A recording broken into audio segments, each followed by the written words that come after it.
이제 육과 교재를 보면서 함께 학습하도록 하겠습니다. 먼저 창세기 6장 7절 말씀 제가 한번 읽어보겠습니다. 이르시되 내가 창조한 사람을 내가 지면에서 쓸어버리되 사람으로부터 가축과 기는 것과 공중의 새까지 그리하리니 이는 내가 그것을 지었음을 한탄함이니라 하시니라. 이렇게 되어 있습니다. 창조주 하나님께서 창조주를 위해서 사람과 모든 것들을 창조하셨는데 그 중에 사람이 워낙 타락해서 이제는 이 모든 만물들을 지으셨음을 이제 후회하시고 한탄하셨다 하는 것입니다. 그래서 심판이 벌어지게 되어 있는데 이 홍수 대심판에 대해서는 우리가 그동안 교회의 설교나 여러 가지 방법을 통해서 많이 학습하였습니다. 그래서 특별히 여기서는 그동안 참 다루지 않았던 문제들을 조금 다뤄볼까 싶습니다. 그래서 우리가 한 3가지 정도 다룰 수 있을 것 같습니다. 첫 번째는 노아 홍수가 새삼 중요한 이유가 있습니다. 왜 우리가 이 종말 시대를 살아가고 예수님이 재림이 가까운 시대를 살아가면서 그 옛날에 있었던 고대 시대의 이야기인 노아 홍수가 왜 중요한지 그것을 한번 살펴보도록 하겠습니다.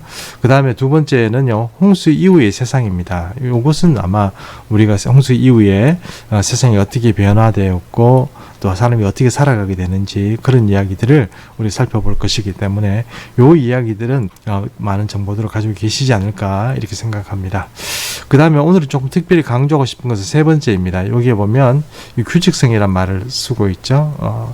홍수가 노아 홍수 사건 자체가 하나님이 주관하에서 어떤 식으로 규칙성을 가지고 그 일들이 진행이 되고 그리고 그것이 또 이스라엘 절기에는 어떻게 영향을 미치고 그것이 이스라엘 민족과 하나님의 어떤 그런 언약 관계가 계속 형성이 돼 가는지 그런 내용들을 한번 다뤄보도록 하겠습니다. 자, 그 다음 패러그래프 보겠습니다.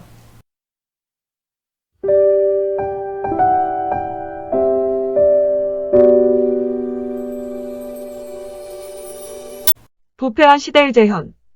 노아의 홍수 사건은 너무도 유명한 사건이어서 성경을 잘 모르는 사람들에게도 이 사건은 잘 알려져 있습니다. 또 노아의 방주에 대한 여러 실험이나 탐사 결과 등이 세상에 알려지면서 노아 홍수 사건은 성경의 사건들이 실제로 발생한 사건이라는 점에서 성경의 진정성을 말해주는 사건이기도 합니다. 그러나 한때로 지나간 사건으로만 치부될 수 없는 것은 노아의 시대가 우리 앞에 새롭게 재현될 것이기 때문입니다. 마 24장 37절 노아의 때와 같이 인자의 임함도 그러하리라. 홍수 전에 노아가 방주에 들어가던 날까지 사람들이 먹고 마시고 장가들고 시집하고 있으면서 홍수가 나서 그들을 다 멸하기까지 깨닫지 못하였으니 인자의 임함도 이와 같으리라. 그러므로 노아의 시대를 잘 이해하는 것은 역으로 우리 시대의 시대상을 읽어내는 단초를 제공한다는 사실을 이해해야 할 필요가 있습니다. 그래서 성경 본문에 나오는 노아 시대의 시대상을 정리해보면 다음과 같습니다. 부패한 세상. 창 6장 11절 그때의 온 땅이 하나님 앞에 부패하여 포악함이 땅에 가득한지라. 창 6장 12절 하나님이 보신즉 땅이 부패하였으니 이는 땅에서 모든 혈육 있는 자의 행위가 부패함이었더라. 포악한 세상. 창 6장 13절 하나님이 노아에게 이르시되 모든 혈육 있는 자의 포악함이 땅에 가득함으로 그 끝날이 내 앞에 이르렀으니 내가 그들을 땅과 함께 멸하리라. 우리가 노아 홍수를 지금 이 시대에 다시 한번 우리가 재조명해 봐야 될 이유가 있습니다. 그것은 뭐냐면은 바로 그 노아 홍수 때 있었던 그 부패한 시대가 앞으로 재현될 것이기 때문입니다. 그래서 우리가 아까 읽은 본문들처럼 마태복음 24장 말씀을 한번 잠깐 볼까요? 거기 보면 사람들이 먹고 마시고 장가들고 시집가고 이렇게 되어 있습니다. 요런 것들이 무엇입니까? 변함없는 일상의 어떤 문제가 되겠죠. 일상생활을 아무 생각 없이 이렇게 살았는데 갑자기 끝이 딱 와버리는 겁니다. 그래서 우리가 생각할 때 노아 홍수 때가 어떤지를 먼저 한번 좀 이렇게 살펴봐야 되고요. 그런 사인이 있다 그러면 이게 먹고 마시고 그 다음에 장가하고 시집가는 이런 일상에 있어서 문제가 거기에 정신 팔려 있어서는 안 된다 하는 것이죠. 그래서 그런 문제들을 조금 밑에서 한번 살펴보도록 하겠습니다. 노아의 시대의 어떤 특징을 말하라고 그러면 2가지로 얘기할 수 있습니다. 첫 번째는요, 부패한 세상이다. 두 번째는요, 포악한 세상이라는 것입니다. 부패한 세상이라는 건 어떤 걸까요? 이렇게 표현하면 어떨까 싶습니다. 여러분, 세상이 점점 더 좋아지고 있습니까? 표면적으로 보면 점점 더 좋아지고 있습니다.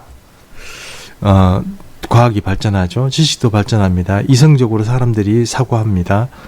그래서 또 세상이 사람들이 잘못하고 있는 것들을 AI나 여러 가지 방법을 통해서 고쳐갑니다. 그 다음에 또 어떤 생물학적, 또 유전학적인 어떤 시도들을 통해서 사람들이 건강하게 살 수 있는 그런 사회를, 피스풀한 사회를 만들어 간다고 생각합니다. 그렇습니까?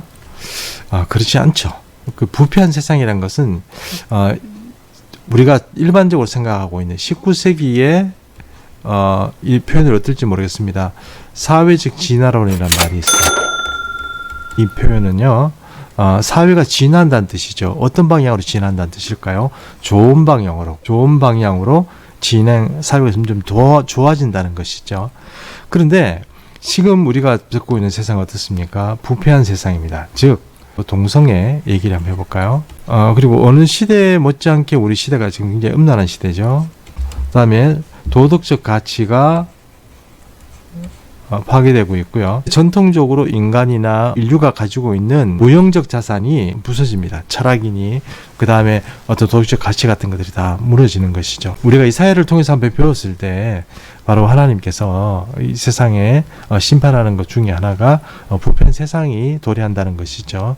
그래서 사람들이 더 이상 사회적 가치를 존중하지 않는 세대가 온다는 것입니다. 교회들을 무너뜨리고 종교심 이런 것들을 전부 다 무너뜨립니다.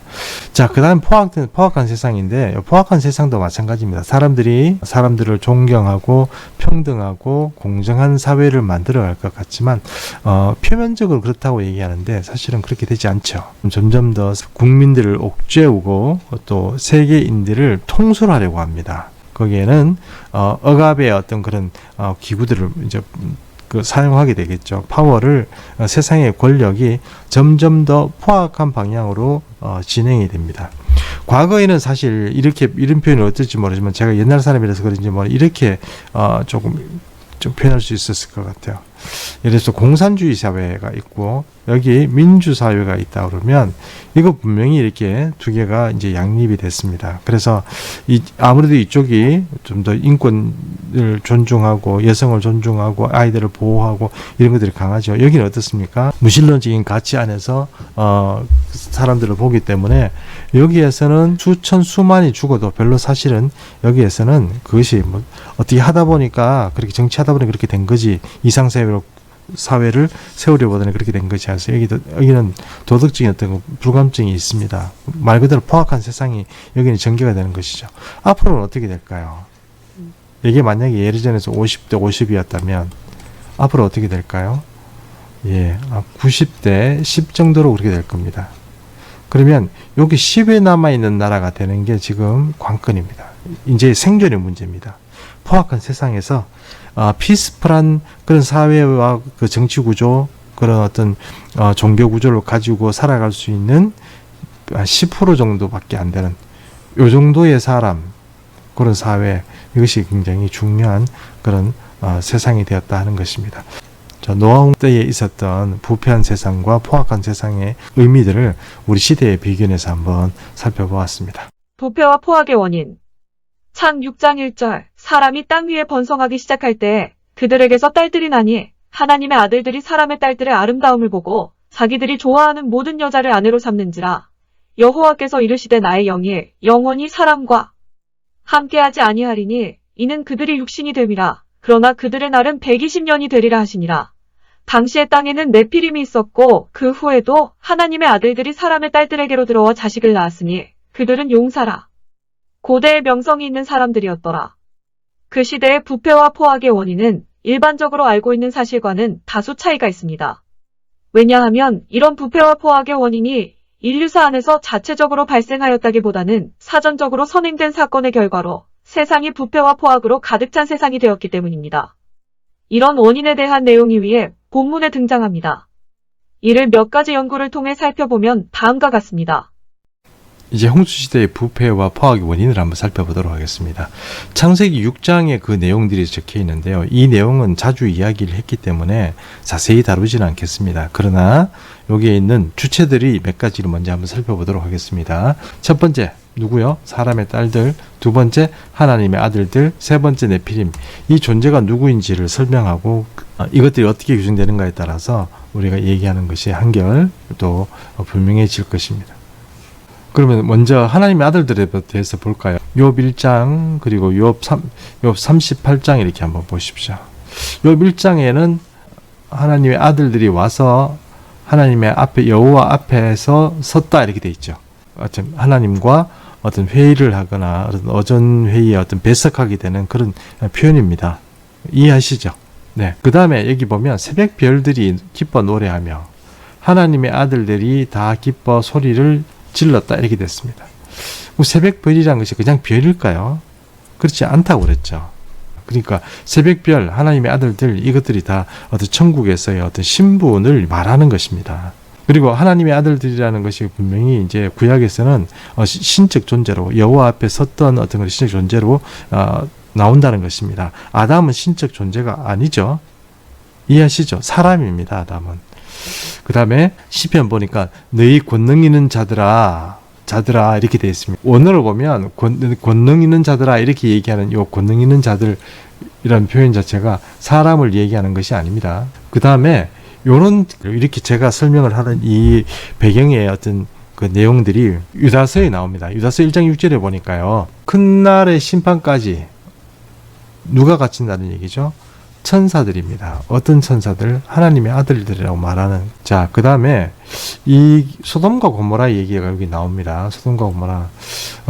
소돔과 고모라 이야기는 우리가 이제 자꾸 설명을 할 때 이거를 음란해서 그렇다. 뭐 이렇게 얘기를 하는데 그 말이 틀린 말은 아닙니다. 절대로 틀린 말은 아닌데 여기 잘 보시면 그 고대사들을 연구를 하다 보면 그 책들에 보면 이 소돔과 고모라가 유명했습니다. 고대사에.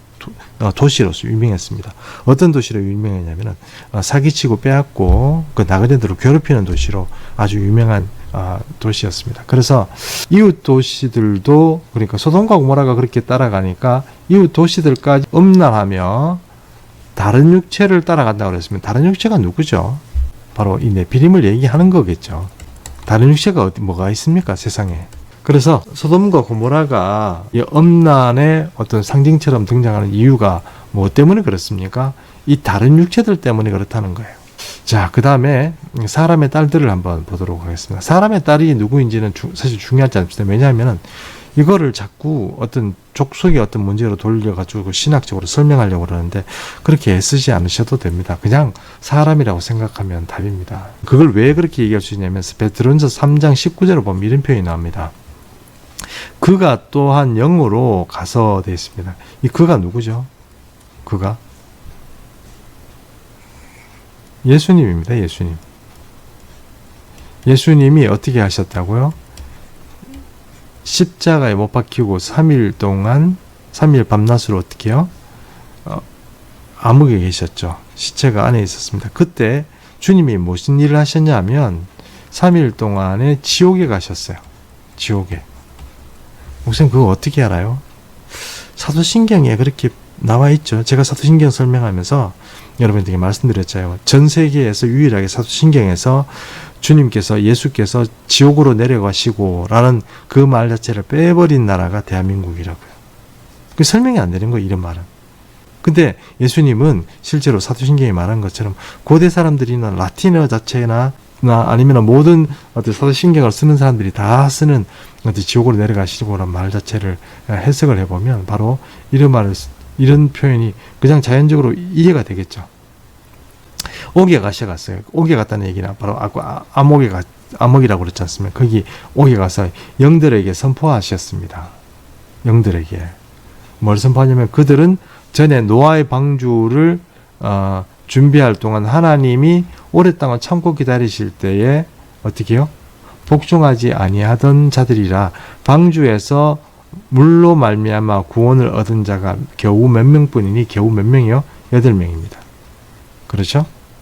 그러면 예수님이 지옥으로 내려가서 하신 일은 뭐냐면 바로 이 8명하고 상관이 있는 거예요. 그러니까 즉 말해서 노아 방주 시대에 이 죽은 사람들을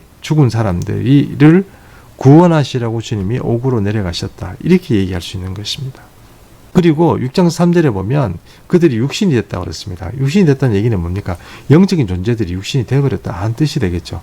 여호와께서 이르시되 나의 영이 영원히 사람들과 함께 하지 아니하리니 됐습니다. 언제부터요?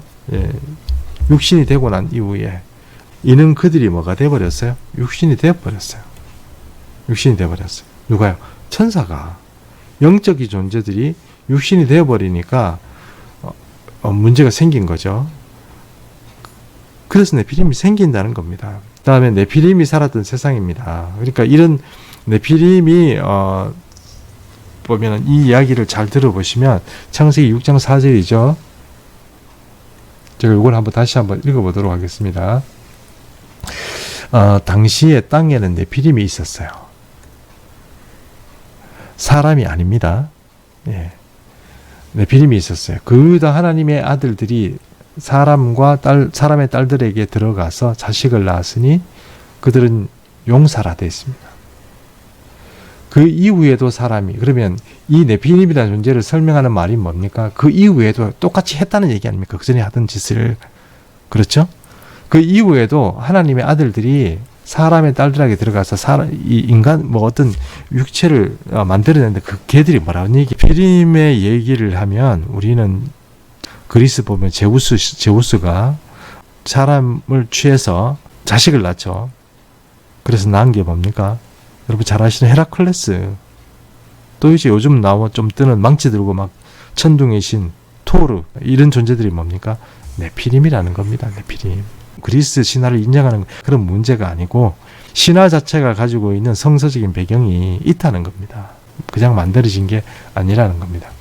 네피림이라는 존재는 여러분 성경에서 구약의 역사서에 등장할 때 보면 아낙자손으로 등장하죠. 이런 세상에서 하나님께서 이제 홍수 심판을 하게 되는 그런 배경이 어디에 나오냐면은 여기 에녹스라는 그 책에 나옵니다. 에녹스는 우리는 이 에녹스를 별로 그렇게 중요하게 생각하지 않습니다.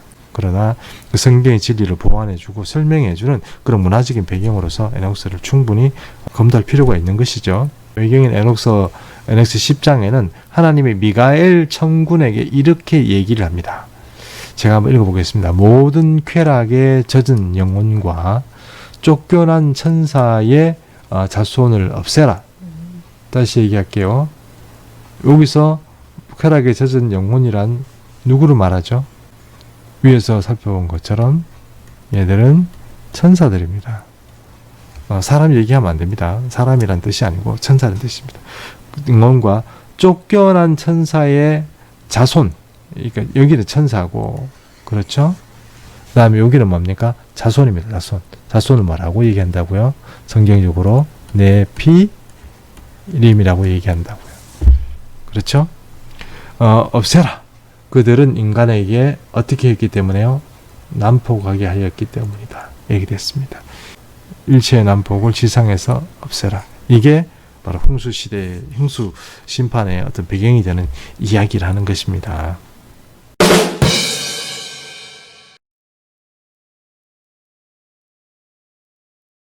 육신이 된 자는 누구인가? 창 6장 3절 여호와께서 이르시되 나의 영이 영원히 사람과 함께 하지 아니하리니 이는 그들이 육신이 됨이라. 위 본문은 이제 하나님이 더 이상 사람과 함께 살 수 없게 된 이유를 설명해준다. 위 육신에 해당하는 히브리 원문 바사르는 타락한 천사들의 성물란으로 하나님의 아들들이 육체가 되었음을 지적하고 있다. 그래서 여기서 언급된 바사르는 당시에 존재했던 단순한 인간이 되었다는 의미라기보다는 죄의 결과로 악하게 만들어진 육체를 가리키는 말로 보아야 한다. 그래서 72역 LXX에서는 이 단어를 타락한 인간의 속성을 나타내는 헬라어 샤륵사스로 표현하고 있다. 이 사실은 하나님의 아들들이 더 이상 하나님의 거룩한 씨로 존재하지 않고 하나님께 반역하는 불경건한 자들과 통일하게 되었음을 암시한다. 이것은 이후의 인간 역사가 완전히 하나님께 반역하는 역사로 나아가게 됨을 시사한다. 한편 바사르는 구약에 약 273회 나온다. 이 중 153회가 모세오경에 나온다. 이 단어는 서부세머의 한 어근으로 짐승의 근육 조직을 가리키며 그 의미가 확대되어 인간의 몸, 혈연 관계, 인류, 생물, 그리고 신적인 생명과 반대되는 창조된 생명을 의미한다. 본절은 하나님의 아들들이 유리에 속한 자가 되었으므로 하나님의 영이 함께하실 수 없다고 선언한다. 영의 사람에서 육의 사람이 되어 영적인 인도가 아닌 육적 인도를 받는 사람이 되었으므로 성령이 떠날 수밖에 없는 것이다. 하나님의 아들들에게서 성령이 떠났다는 것은 곧 죽음을 의미한다. 육체의 소욕을 따름으로 인해 영적인 죽음에 이르렀고 하나님으로부터 버림을 받고 만 것이다. 카리스 주석은 아직도 나오고 있습니다. 그 말은 무슨 뜻이냐면 카리스 주석이 최신 주석이라는 뜻입니다. 어쨌든 이 카리스 주석에 보니까 육신이 된 자는 누구인가를 설명하는데 우리가 사실 배웠던 내용입니다. 이게 바시아르, 그죠? 바시아르 내용, 그죠? 우리가 앞에서 설명했던 내용들입니다. 근데 왜 갖다 놓으셨습니까? 한번 읽어볼 가치는 있죠. 제가 스스로 만들어낸 말이 아니고 많은 학자들이 이렇게 동행한다는 겁니다. 예전에는 이런 것들이 그러니까 카리스 주석이 말하는 내용들이 소규모 의견인 것처럼 그렇게 얘기했지만 조금 더 시선이 발달하다 보니까 이것이 진짜로 중요한 의견이고 나머지 의견들 예를 들어서 셈의 후손이 어떻고 그 다음에 사람의 딸이 가인의 딸들이 어떻고 그런 이야기들은 뭡니까? 아무래도 소의견으로 돌아가는 것입니다. 네, 다음으로 넘어가겠습니다. 자, 은혜를 입은 노아입니다. 창세기 6장 8절인데요. 노아는 여호와께 은혜를 입었습니다. 당대의 의인이요 당대의 완전한 자라 이래 됐습니다. 왜 하나님은 이 노아라는 사람을 설명할 때 의인이란 말도 하셨다가 거기도 당대의 완전한 자라 이렇게 얘기하셨을까요? 확실히 그렇다 이렇게 얘기할 수는 없지만 우리가 지금까지 살펴본 것처럼 사람들이 문제가 많이 생기지 않습니까? 피가 문제가 그러니까 말 그대로 혈족 자체가 문제가 생기고 포악이 문제가 생기고 이러기 때문에 그래서 어떤 사람들이 이것이 진짜로 다른 사람들은 여러 가지 피가 섞였는데 노아만은 그렇지 않다 하는 식으로 얘기를 하는 분도 있습니다만 어쨌든 표현이 의인이라는 표현이 있고 당대의 완전한 표라는 표현은 잘 쓰지 않는 표현인데 이것이 등장한다는 것입니다. 사람 완전할 수가 없죠. 근데 완전한 날이 들어간다는 얘기는 이 완전하다는 표현이 도덕적으로나 어떤 인품적으로 이런 것들이 완전하다기보다는 그러니까 혈액 자체 그러니까 인간의 그런 어떤 피로서 이 사람이 완전하다 이렇게 보는 것이죠. 자, 창세기 6장 9절 노아는 의인이었습니다. 노아는 의인이요 또 당대의 완전한 자였습니다. 세 아들을 낳았어요. 세 아들을 낳으니까 셈과 함과 야벳이다 이렇게 얘기하죠. 셈과 함과 야벳인데 셈과 함 야벳은 어떤 사람들입니까? 노아가 만약에 완전한 사람이었다면 얘들도 완전한 후손입니다. 어떤 완전한 후손? 사람의 후손인 것이죠.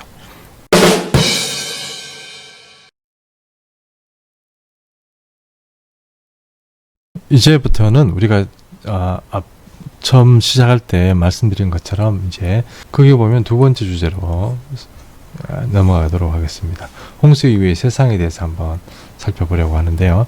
다시 땅이 저주받지 아니할 것입니다. 이제 땅이 저주를 더 이상 받을 수가 없습니다. 견딜 수가 없는 거죠. 지금 우리가 굉장히 나쁜 상태의 지구를 살고 있습니다. 그럼에도 불구하고 정말 아름답고 좋은 것도 많이 있지만 땅이 이제 다시는 저주받지 않습니다. 하나님이 더 이상 땅을 심판하지는 않습니다. 네, 그렇게 되어 있고요. 그 다음에 지구의 환경이 변화가 되죠. 여기 보면 지난 시간에 얘기했던 이야기가 여기 조금 더 등장하죠. 창조과학계 자료입니다. 셋째로는 육지의 면적이 대폭 줄어들었습니다. 궁창 위에 물이 아직 땅으로 내려오지 않았을 때에는 바닷물의 양도 적었을 뿐만 아니라 큰 기품의 샘에 저장된 막대한 지하수로 말미암아 육지의 면적이 오늘날보다 훨씬 넓었으리라고 생각이 됩니다. 오늘날 수심 200km 이내의 대륙붕에는 많은 석유와 석탄이 매장되어 있는 것으로 보아 한때 분명히 육지였음이 증거되고 있습니다. 이 대륙붕의 면적은 전 지구 표면의 약 12%이고 이들만 육지였다 하더라도 홍수 전 육지와 바다의 면적 비는 오늘날과 같이 29대 71이 아니라 41대 59가 됩니다. 따라서 노아 홍수 전에는 육지가 바다보다 넓었음이 틀림없습니다. 한국창조과학회 자료실. 오늘날 수심 200m 이내의 대륙붕에는 온갖 석유와 또 뭐가 있습니까? 네, 석탄이 매장되어 있습니다. 그것으로 보아 한때 분명히 육지였음을 증거하고 있습니다. 즉 말해서 물에 파묻혀가지고 그것들이 섞어서 석유가 됐다 이 말이잖아요. 대륙붕이. 그러니까 200m, 해저 200m까지 쭉 내려는 그게 전부 원래 땅이었다 이 말입니다. 이것을 계산해 보면 이 대륙붕의 면적이요 전 지구의 12%랍니다. 12%. 그러면 지금 있는 땅과 대륙을 다 합치면 어떻게 되냐면 41대 59가 된다 이런 뜻이죠. 따라서 노아 홍수 전에는 육지가 바다였다는 사실이 틀림이 없다 이렇게 얘기합니다. 자, 하늘에서 내리고 땅에서 솟아오르고 해서 원래 땅이 이렇게 대륙 해저까지 대륙붕이 이렇게 되어 있었는데, 그죠? 여기서 대륙붕 끝에서 이렇게 꺾어지죠. 푹 꺾어집니다. 이제 이게 밑에 가서 여기가 협곡이 되는 건데, 이 협곡에서 바로 샘물이 솟아오르는 겁니다. 여기서 갈라졌기 때문에 깊은 샘들이 여기서부터 터져 나오는 거죠. 여기서 이런 데서 터져 나오는 게 아닙니다. 다 아시죠? 무슨 뜻인지 아시겠죠? 이런 대륙붕이 이런 데서 터져 나왔다는 뜻이 아니고, 깊은 샘물이라는 것은 바로 바다 깊숙이 땅을 떠받치고 있었던 물들이 이렇게 올라왔다는 뜻입니다. 하늘의 창이 열리고 땅이 올라왔다는 뜻이죠. 자, 그 다음에 문화명이 재선포됩니다. 생류가 번성하는 말이 재선포되죠. 아무래도 아담과는 입장이 좀 틀리되겠죠. 그 다음에 짐승이 식물이 됐습니다. 이제 사실은 영양소가 식물만으로는 살 수 없는 그런 시대가 되어버렸습니다. 짐승이 식물이 되어버렸습니다. 그 다음에 무지개 언약을 맺었습니다. 이것이 이제 홍수 심판 이후에 무지개 언약인데요. 여기 보면 구름 속에 무지개를 뒀어요. 이것은 나와 세상 사이의 언약입니다. 언약의 증거입니다. 그러니까 무지개는 하나님과 세상 사이, 세상을 더 이상 심판하지 않겠다 하는 것입니다. 그럼 누구를 심판하겠다? 사람을 심판하겠다는 뜻이 되겠죠. 자, 그럼 만약에 여러분 여기서부터 문제가 됩니다. 이제 7과 예고인데요. 만약에 홍수 이후에 사람들이 지속적으로 타락을 했다. 이러면 어떻게 해야 될까요? 심판을 해야 될 텐데요. 마지막 끝날에? 아니, 그거는 하나님께서 원래 홍수 심판 이전에도 그렇게 생각을 하시고 계셨던 거고요. 자, 이렇게 사람이 만약에 홍수 이후에도 계속 타락을 하게 되면 어떻게 해야 될까요? 그럼 그게 바로 바벨탑 이야기거든요. 네, 바벨탑 이야기는 다음번에 좀 더 보도록 그렇게 하겠습니다. 자, 무지개 언약 맺은 것까지 이야기했습니다.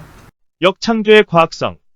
우리는 노아의 홍수 사건에서 홍수에 관한 창세기의 기록이 매우 정밀하다는 것을 발견합니다. 이런 정밀한 기록은 고대의 기록에서는 유래를 찾기 힘든 것입니다. 사실 대부분의 고대 문명에는 홍수설화가 나타납니다. 그러나 그 정밀성에는 차이가 나고 더구나 하나님의 창조 과정을 역행하는 대홍수의 사건조차 전능하신 하나님의 주도하에 이루어진 조치임을 보여줍니다. 특별히 아래의 경첩 구조가 보여주는 사건 기록은 이 사건이 명확하게 하나님의 주도 아래 이루어졌음을 말해줍니다.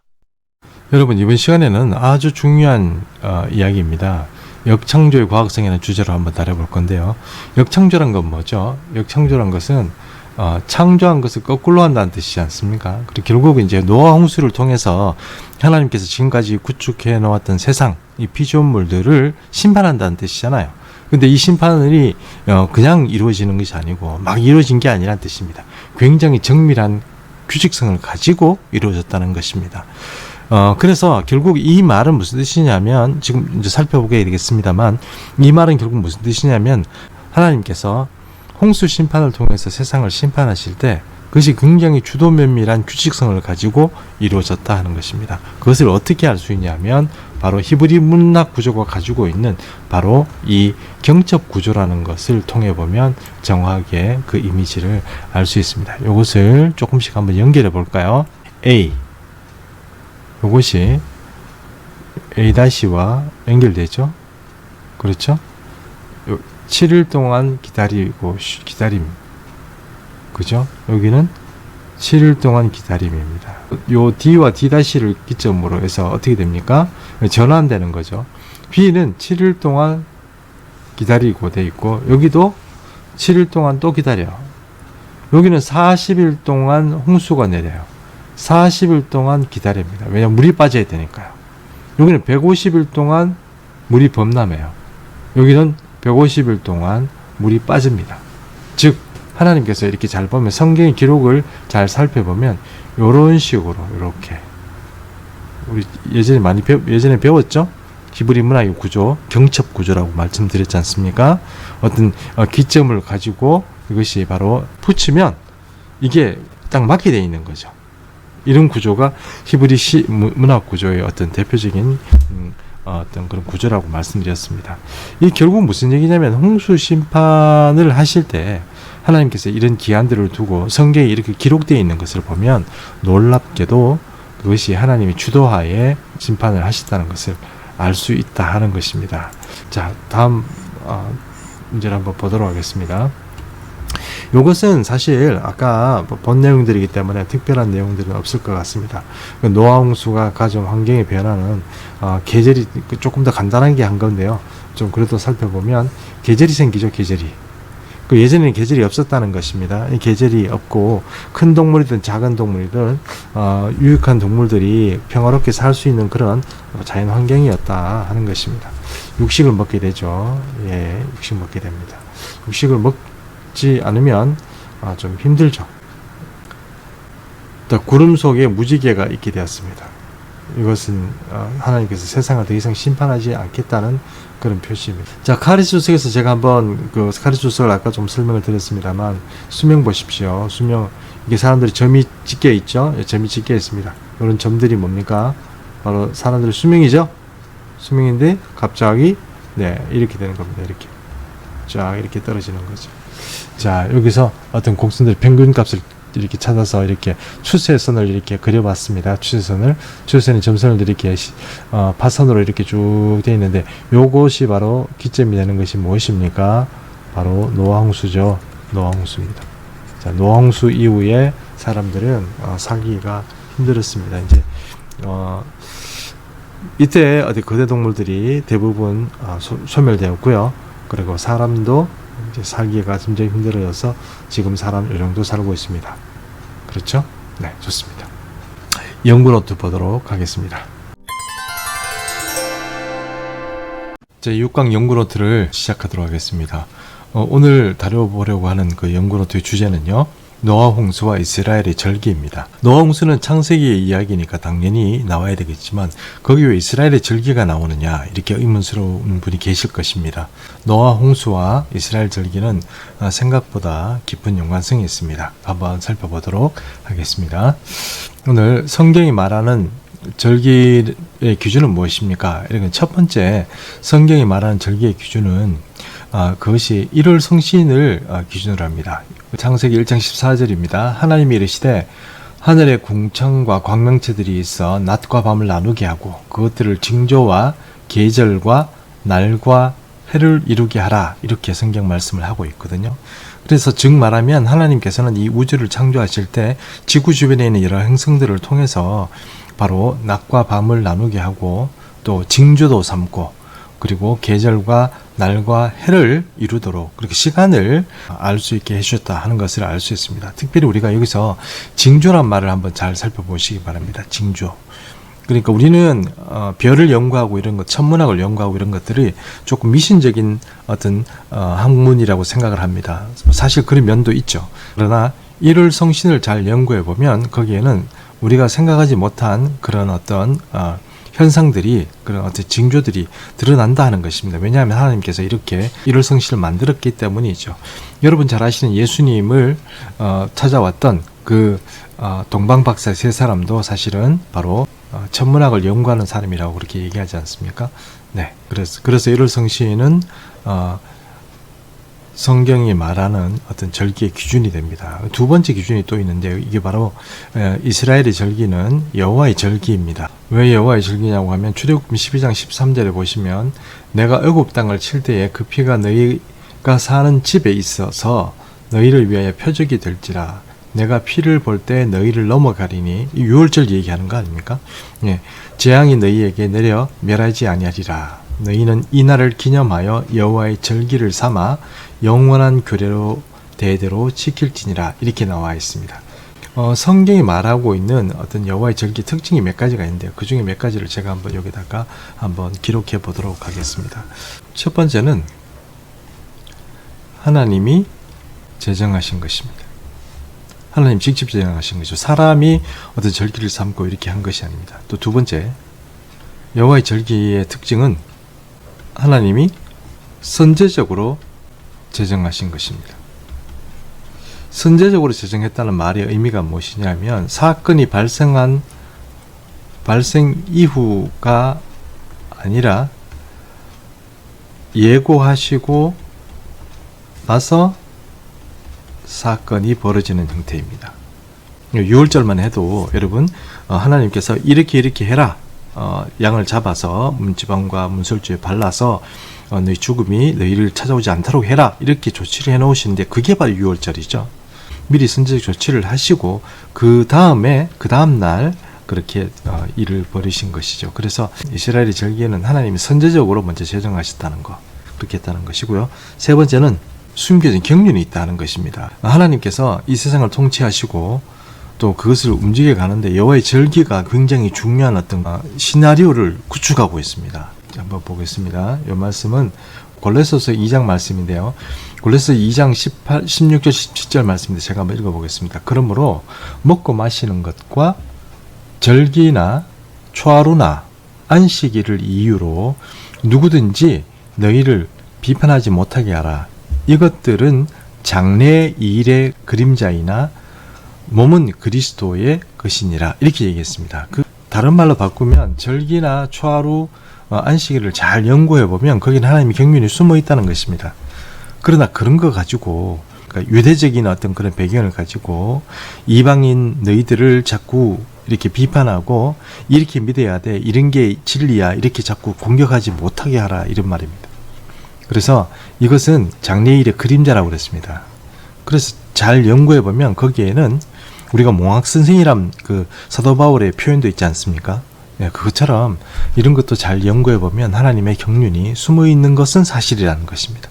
따지고 보면 거기에는 그리스도의 어떤 삶과 성취와 하나님의 사역이 거기 들어가 있다고 얘기를 합니다. 저도 거기에 동감하고요. 그래서 절기를 무조건 무시할 수는 없습니다. 그렇다고 해서 사도 바울의 말처럼 그런 절기를 따라서 무엇을 한다 이렇게 생각하는 것보다는, 그런 경륜을 따지는 것보다는 그리스도 자체를 우리가 더 인정하고 그것을 따르는 게 좋겠다 하는 것이죠. 자, 이왕 이렇게 얘기가 나왔기 때문에 이스라엘 절기를 조금 더 살펴보도록 하겠습니다. 여기 보면 제가 몇 가지 인터넷 자료를 가져왔는데 출처가 위에 나와 있습니다. 6월절 나와 있죠. 우리가 지금 본 거 아닙니까? 6월절 무교절입니다. 그 다음에 초실절, 77절이라고 그러기도 하고 오순절이라고 그러는데 77절은 뭐냐면 77이 49 아닙니까?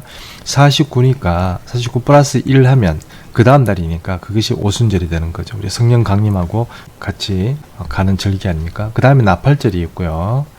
그 다음에 속죄일이 있습니다. 우리 유대인들이 이때 속죄일에 많이 금식하겠죠. 그리고 이제 초막절이 있습니다. 이렇게 하나, 둘, 셋, 넷, 다섯, 여섯, 일곱 이렇게 7절기가 바로 이스라엘의 절기라고 생각하시면 됩니다. 이 문제를 노아의 홍수와 연결해서 생각해 보십시오. 이렇게 되어 있는데 결론적으로 얘기하면 이렇습니다. 노아 홍수는 변화를 가져왔습니다. 어떤 특별한 변화를 가져왔는데 그 변화 때문에 지금까지 고정되어 있던 어떤 그런 지구의 시간적인 어떤 문제가 이게 틀어지기 시작했습니다. 틀어지기 시작하니까 전통적으로 지켜오던 그런 어떤 가나안역, 그러니까 음력의 날짜들이 나중에 안 맞기 시작합니다. 근데 그 안 맞기 시작한 것이 바로 이 출애굽할 때 하나님께서 이스라엘 백성들에게 그 시간을 조정을 해줍니다. 하나님께서 6월절을 왜 첫날로 삼았는지 그 이유가 노아 홍수 때문에 발생한 것입니다. 그래서 그런 것들을 한번 더 조금 더 자세히 살펴보도록 하겠습니다. 6월절이 절기의 첫날이 된 이유가 무엇일까요? 노아 홍수는 지구 전체에 특별한 변화를 가져온 것이 분명합니다.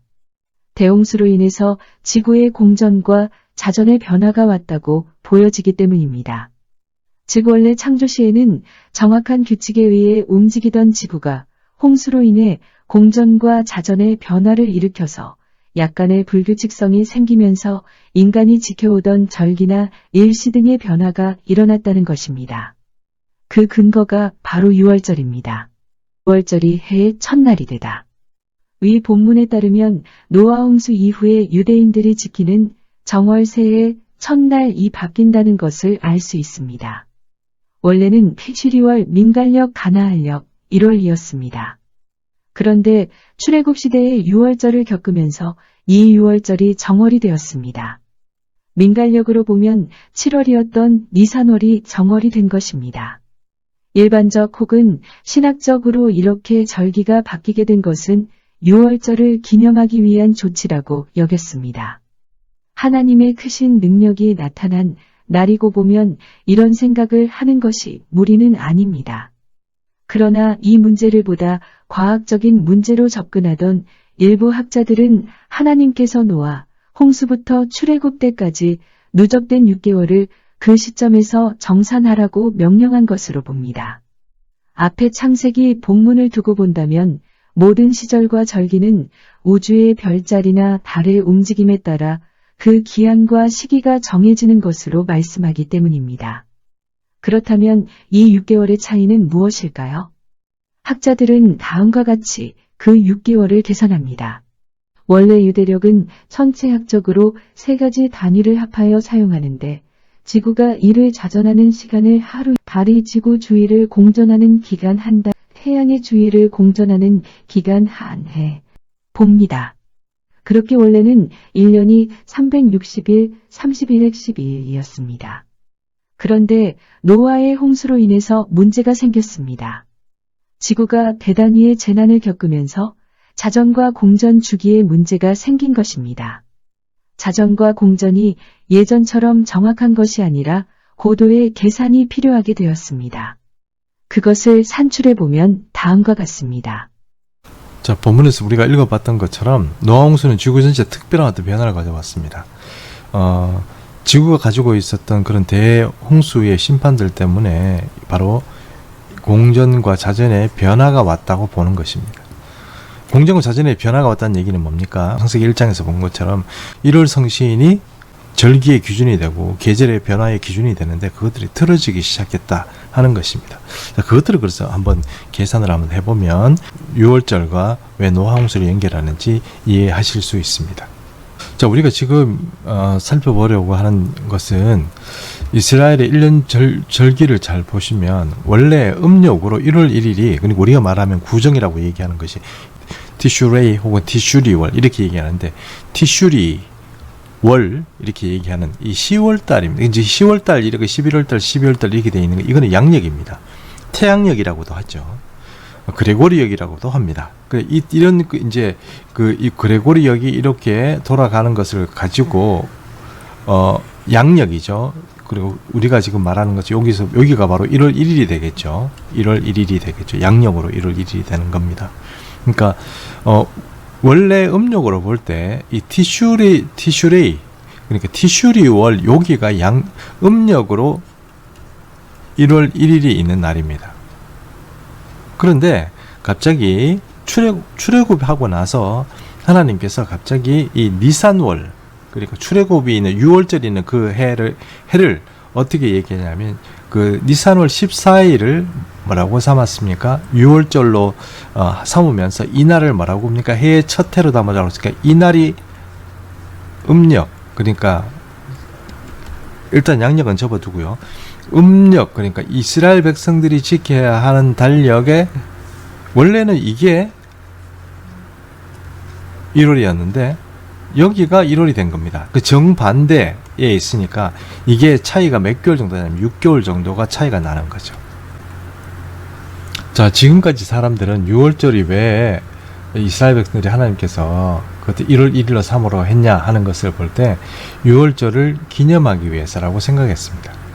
하나님께서 이스라엘 백성들이라는 큰 어떤 출애굽을 시키시면서 하신 큰 역사를 기념하기 위해서 그렇게 했다 이렇게 생각을 했습니다. 근데 그게 나중에 계산을 해보니까 아니었습니다. 자, 티슈리월을 니산월로 이렇게 갑자기 정월을 변화시키면서 6개월이 차이가 났습니다. 그래서 이 6개월의 차이가 왜 생겼는지를 우리가 한번 계산을 해본 것이죠. 홍수로부터 6월절까지 그러니까 6월절이라고 제가 표현을 잘못했는데요.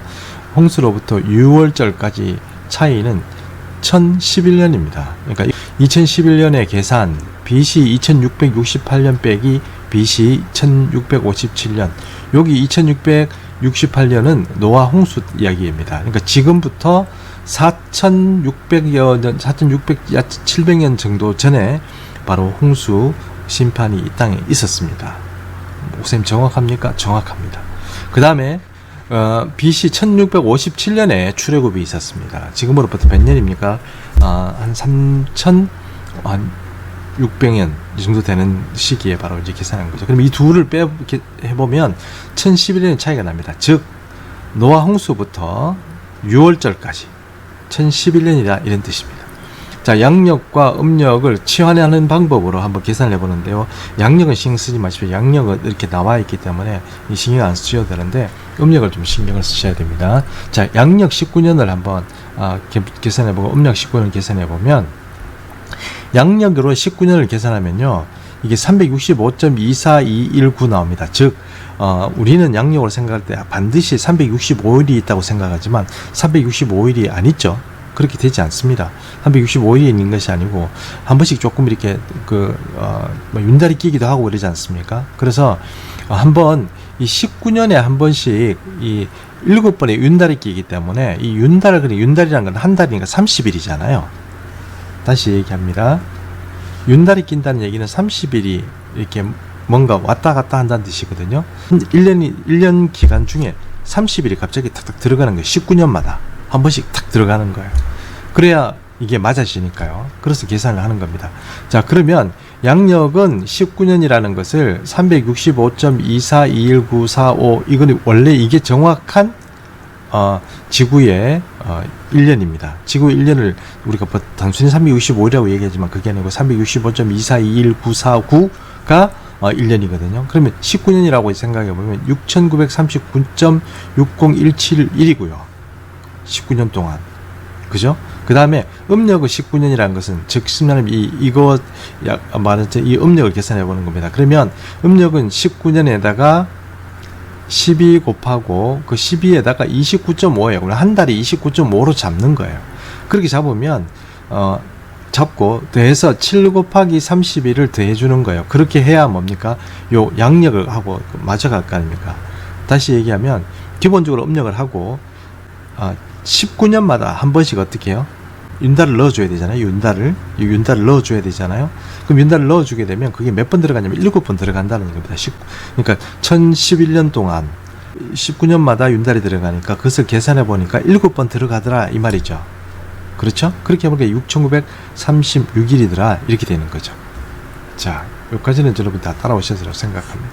그럼 그 밑에 가서, 그러면 치환하면 19년 동안 그러니까 양력하고 음력하고 차이가 생기는데 그게 얼마가 생기냐면 19년 동안에, 그러니까 19년마다 7번이라고 그러는데 19년 동안 몇 번 생기냐면 3.60171이 차이가 나요. 그러니까 3일 정도가 차이가 나요. 3.6일 정도가.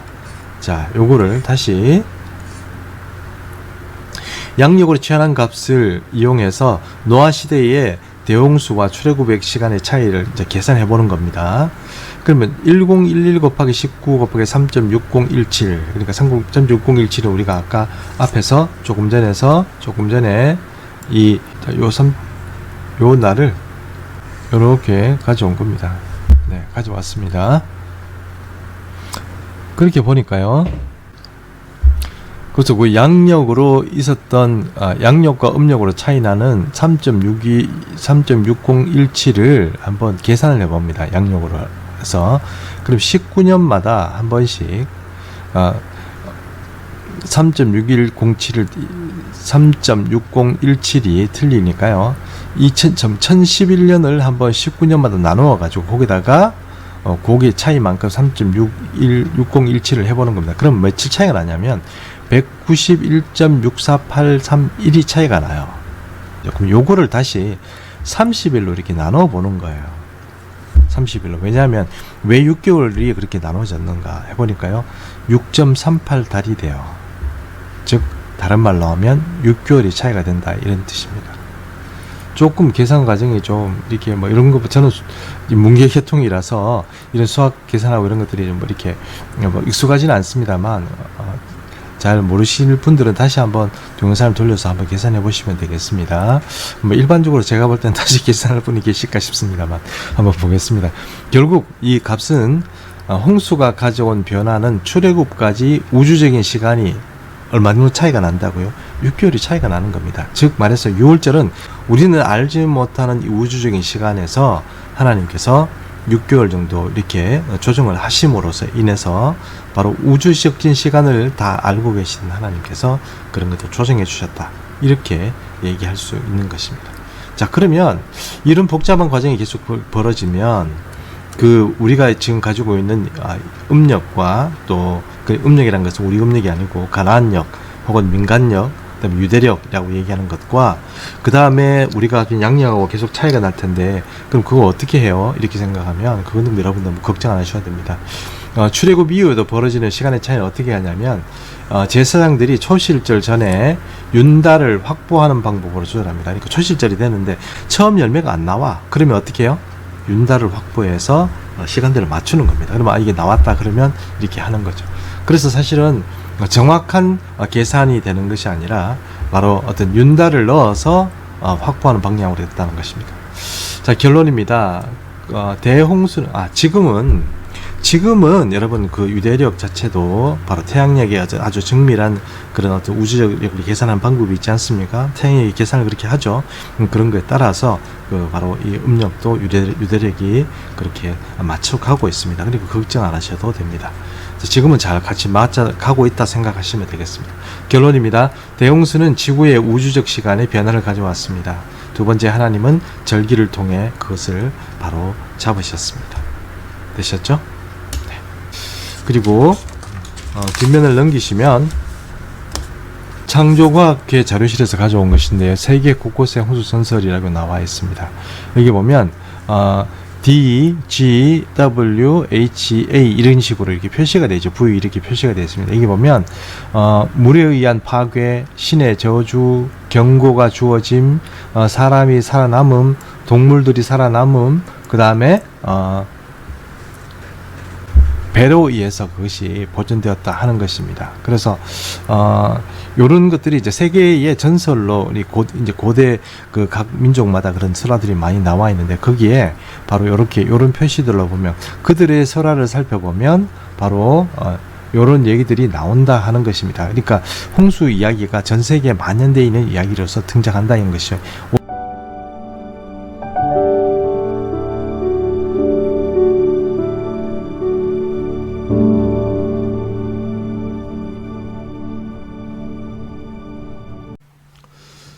노아방주라는 주제는 모두들 잘 아는 주제입니다.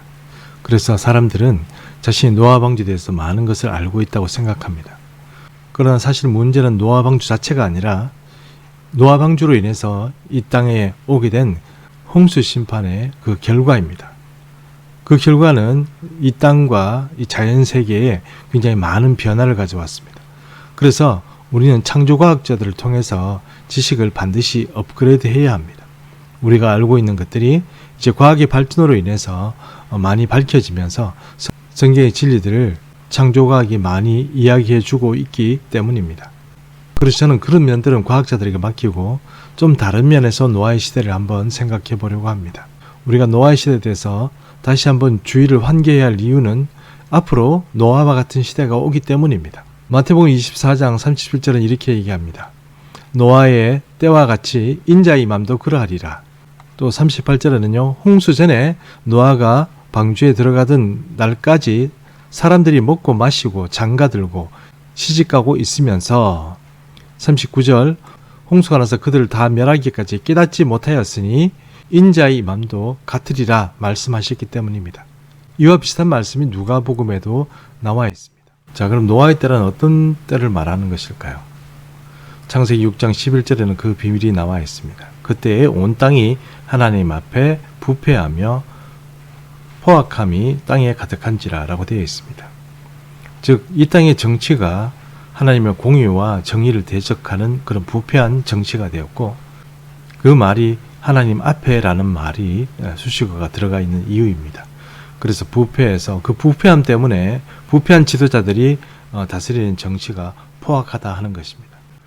그래서 노아의 시대의 특징을 세 가지로 정리하면 이렇습니다. 첫 번째요, 지도자들의 부패가 있을 것입니다. 그래서 종말의 시대가 가까울수록 정치 권력 자체가 부패하게 되어 있습니다. 두 번째는요, 그 정치 권력들이 포악한 정치를 하기 시작합니다. 그래서 이 시대가 점점 더 전체주의적이 되고 억압적이 되고 또 국민을 감시하고 억압하는 그런 시대가 되어 가는 것 같습니다. 그리고 또 이런 시대를 살다 보니 사람들이 살기에 급급해서 일상의 일 외에는 신앙적인 눈을 뜨기 어렵게 되겠죠. 그래서 신앙의 눈이 어두운 시대가 되어간다 하는 것입니다. 이런 시대가 우리 시대를 말하는 것이 아닌지 잘 생각해 봐야 할 것 같습니다. 열강해 주셔서 감사합니다.